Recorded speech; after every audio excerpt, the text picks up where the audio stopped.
My name is Gabriel Bernier, and today I'm going to be demonstrating for you guys how to flush an IV line as well as give an IV push medication. So to start, I'm just going to show you the materials that I needed for this. I have my pair of non-sterile gloves. I have hand sanitizer. I also have 3 alcohol swabs, 2 syringes filled with normal saline. I have a medication syringe as well as my setup for my extension tubing. I do have water with red food coloring in here so we can show that we do get aspiration before we give anything. So to start, I'm just going to perform my hand hygiene by using hand sanitizer. Just going to rub this in. And after this, I'm going to don my non-sterile gloves.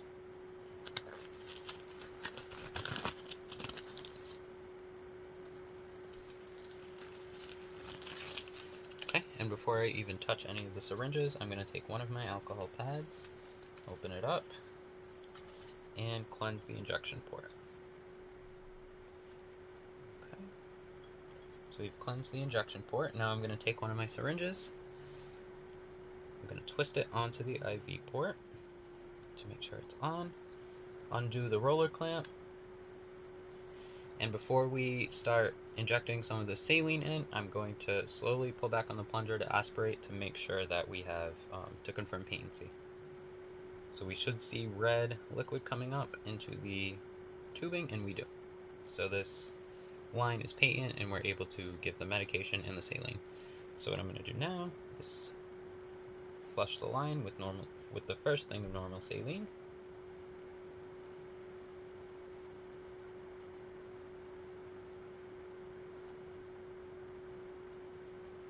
Okay, so we flushed the first syringe of normal saline in.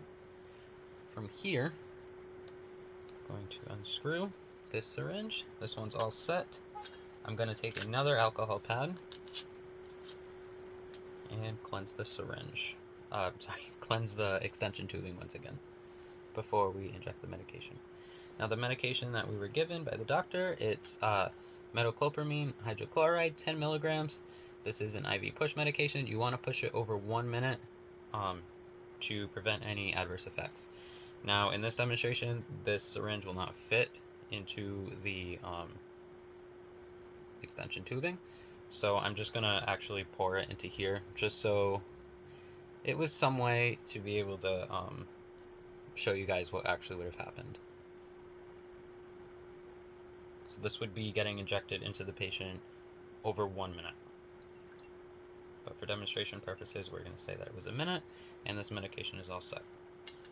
After that, we're going to take another alcohol swab and cleanse the port once again.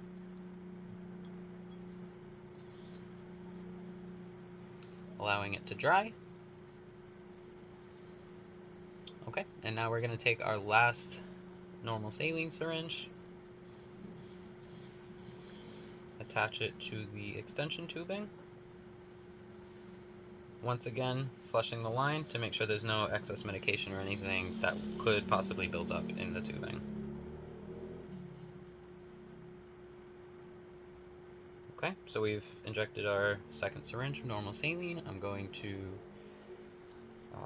remove the syringe. We're going to close our clamp, and that is how you flush an IV as well as giving IV medications.